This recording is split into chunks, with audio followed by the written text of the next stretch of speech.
I have some oregano, some rosemary, and the basil plant. It's clear that these pots are a little bit too small for the size of plants they are, especially this basil. It's hard to, I can't show you really, but the soil level is actually way down here, so it's effectively only a pot this big.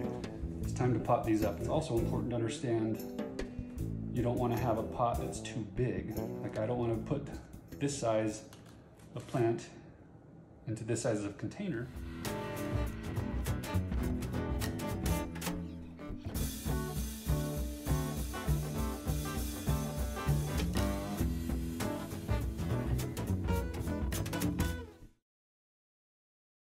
Hello YouTube gardeners. I ordered some seeds from Baker Creek. I've forgotten what I ordered, so this is like a surprise. Thank you.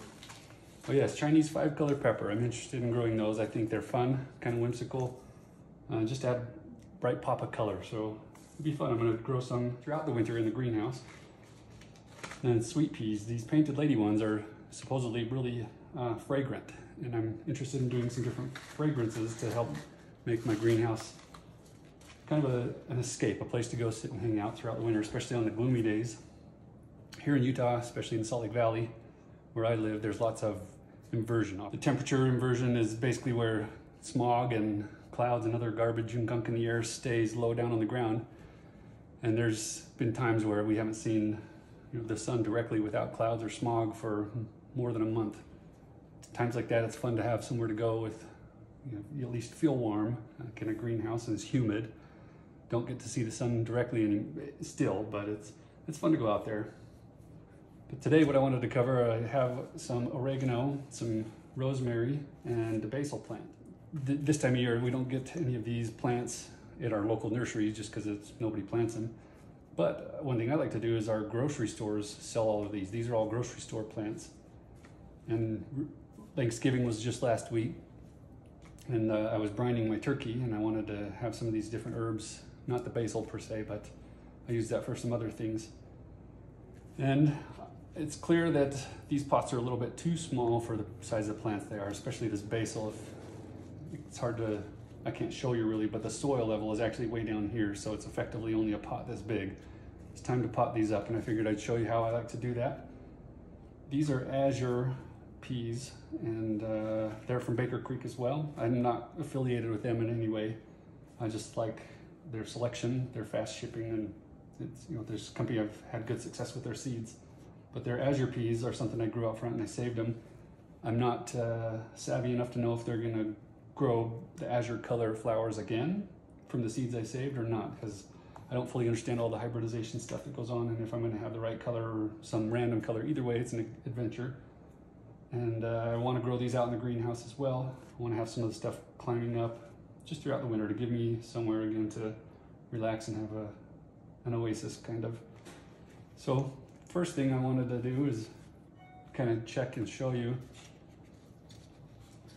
what a root-bound plant looks like. I haven't popped this out yet, but I'd be willing to bet that this is a root-bound plant. Yeah, it sure is. You can see, well, it's not too terrible, but you can see some of the roots are starting to circle around instead of just growing down and or different directions or out. When they start to circle, that's their way of searching for more soil. So here's that one. I'll pull these out when they're ready to plant them just so I don't disturb them too much. Save those. So I've got some plant tags, a UV resistant marker. I don't know if you're familiar with those.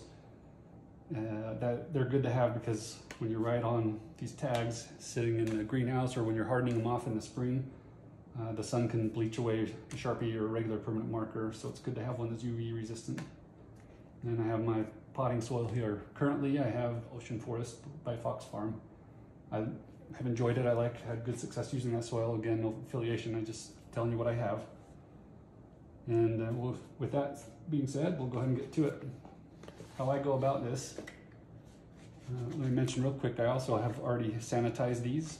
There's a few ways of sanitizing these. It's a good idea, good practice to sanitize pots if you're going to be reusing them.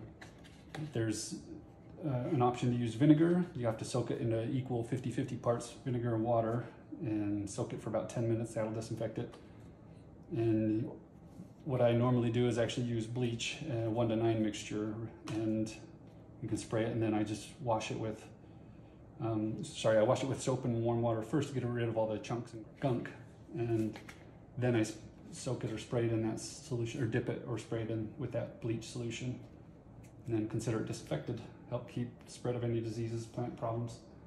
I'm just gonna try to raise that soil level up a little bit from where they're at. I can't go too high without smothering the plant. But I get an idea of how much plant I need to have in the bottom, or how much soil I need to have in the bottom. Let me go ahead and get some of this soil. Got my indoor seed planting mat here. It makes cleanup a lot easier, a lot nicer. Okay. Go ahead and pop this out. It looks about like what I was hoping for. I'm going to gently hold these leaves out of the way to fill in the soil. Fortunately, Fox Farms has some stuff, bat guano, and I don't remember what else is in their ocean forest formula, but it's got some nutrients in there as well. Those are going to help add some beneficial bacteria.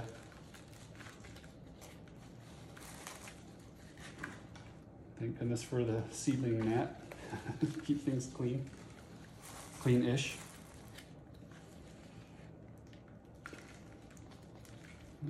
I like using my hands for this. I have a scoop that could get in there, but basil's a pretty tender plant. I don't want to handle it too hard or roughly.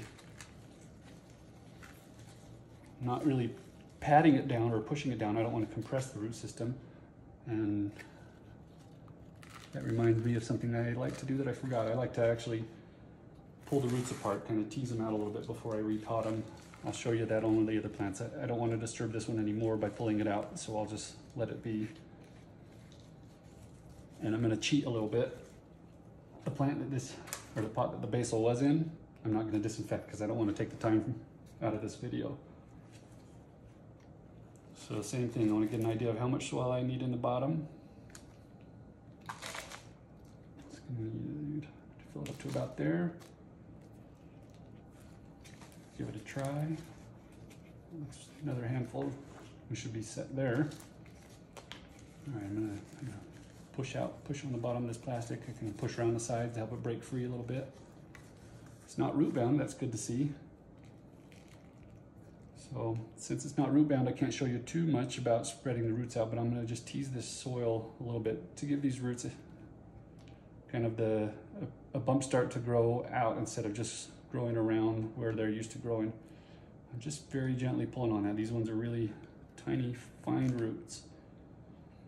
I think this is a little more important, perhaps, when I'm planting them out in the garden, because I really want those roots to go out and search for nutrients and search for water, instead of just staying in their ball that they're used to.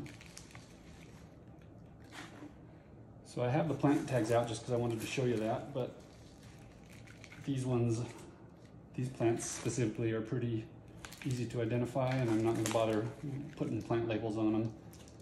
I know this one's oregano, I know that one's rosemary, and I know that one's basil.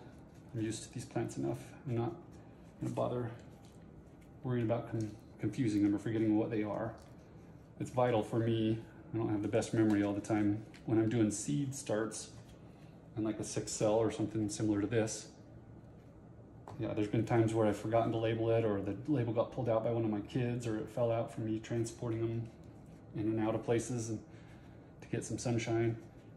And if I'm not familiar with every seedling, it can be a guessing game. Sometimes I'll plant something and find out 3 months later it was the wrong plant for that spot. Okay, so that one looks pretty good. I'm gonna leave it like that.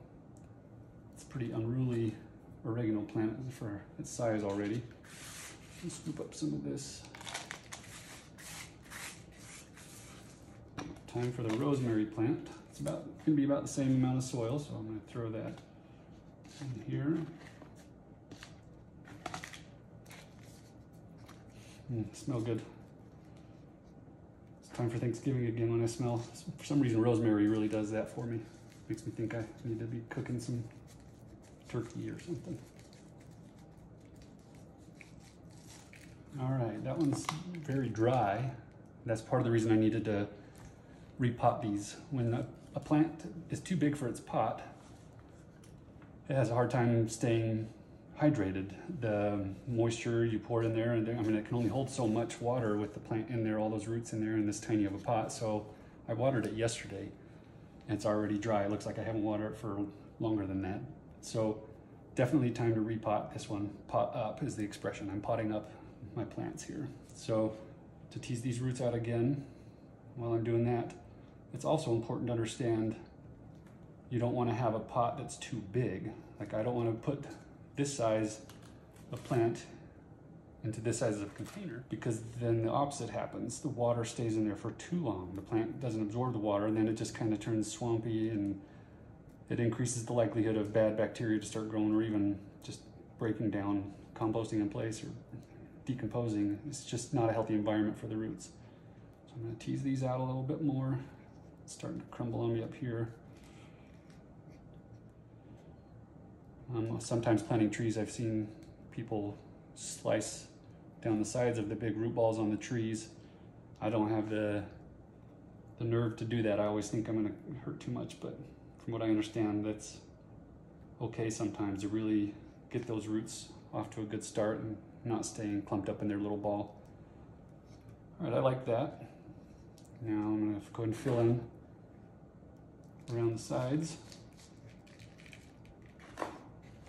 It smells so good. Fresh herbs. I mean, you can get the flavor and everything from dried herbs, and I cook a lot with both. But you can't top fresh herbs.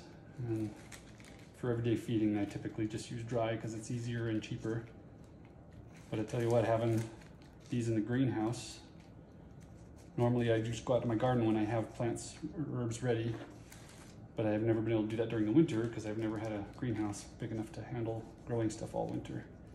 Just had those little tents until this last year. So I'm not pushing in to really pack it in there. I'm just kind of helping it settle. I would like the water to let it settle in there. It'll settle it in a little bit nicer and hopefully get rid of any air pockets. So there's the rosemary. Nice and transplanted and potted up. I'm gonna scoot this out of the way. And I'm going to move on to putting these into pots. But I have to pause the video for a minute because I forgot to grab the pots I wanted to put them in. I just finished washing and sanitizing these pots, about the size I'd like to go to next. Don't know what size it technically is. You get a feel for it and you start to get used to it the more you plant and pot up things. Move the rosemary out of the way. Anyway, I like these trays because they have a hole in the bottom. You can see the roots starting to poke out the bottom. That's one way of knowing that they needed to be potted up. In this case, put in the pots. So I'll show you what I like to do for these. Oh, apparently that one, some of the soil stayed in there. All right, I'm gonna scoop up, get some potting soil in here. Go ahead and softly put that down there. And then just fill in around it. My hands are still wet from sanitizing those pots, so this is gonna get a little muddy. It's okay, we don't mind getting our hands dirty. We're gardeners.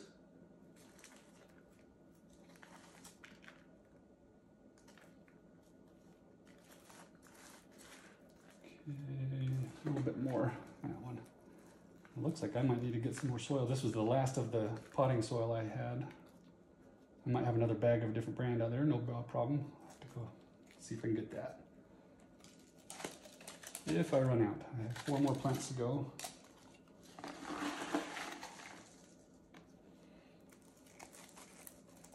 I like to make the hole in the dent in there so I can get the spot for this new plant to go.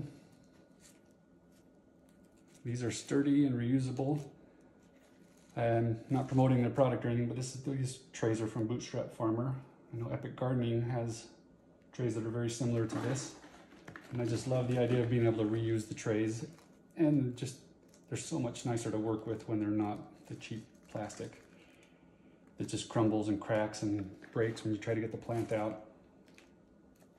So I try to do as much as I can to reduce the use of plastic in my gardening practices.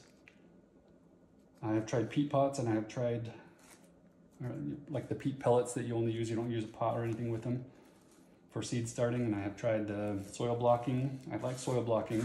It takes a little bit of practice. I'll do a video on that from what I'm learning with that. But I like that idea a lot. And you can fit a ton of seeds in a small amount of space, which is really great. Last year when I did my garden, or my greenhouse stuff, all my seedling starts, I had a 4x6 tent that I got just from a local place here. It was only $45. And I grew well over 1,000 plants in that, not counting some of the bigger ones that I was overwintering. Here, be careful with that one. Some of the roots are falling apart, or the dirt's falling out of the roots there. But in a 4x6 greenhouse, be able to grow that many plants,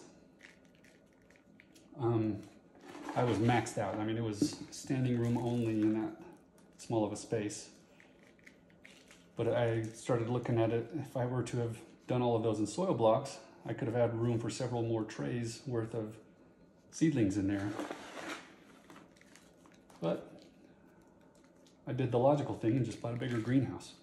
So this year I have a 6x8 and I'm hooked. I love the whole idea of doing the greenhouse gardening.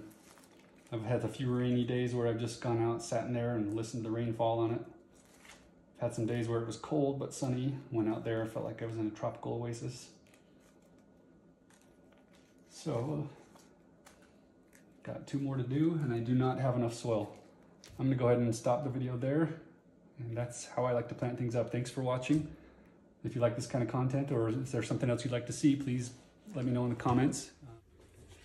So I realized after I turned the camera off that I forgot to show you guys how I water these and settle them in after I transplanted them or potted them up. I like to get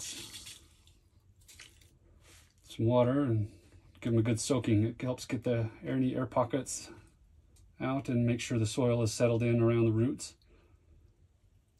of the plant. I don't like using a big watering can for smaller, fragile stuff like this, so I use just one of these tank sprayers and I take the nozzle out. That way it's not spraying a harsh spray. It's just, you can see it kind of dribbles out and helps keep it from washing any of the soil away or damaging anything.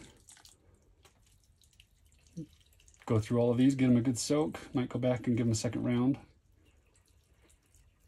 And after I turned the camera off, I also threw what remaining soil I had and planted one of those Painted Lady seeds that I showed you at the beginning of the video. Had those 2 left over that I decided I'm going to wait on potting up because I'm not sure if I want that many in pots or not. I might find a different home for them. But that's how I do it. I have another tank sprayer that I walk around with back from my days when I used to use Roundup. And now I use it for applying like fish emulsion fertilizers, any foliar feeding or anything like that. It's funny to see my neighbors when they're out for a walk and I'm carrying a Roundup tank around. They're wondering why the heck I'm spraying Roundup all over my plants. But it's just fertilizer and rainwater. Anyway, that's how I do it. That's how I water them in. I think those are a good soaking. I can see it starting to come out, collect in the bottom of the tray. I'll make sure to dump that out so they're not sitting, soaking, getting any rot or anything going on like that. But that's how I water them in.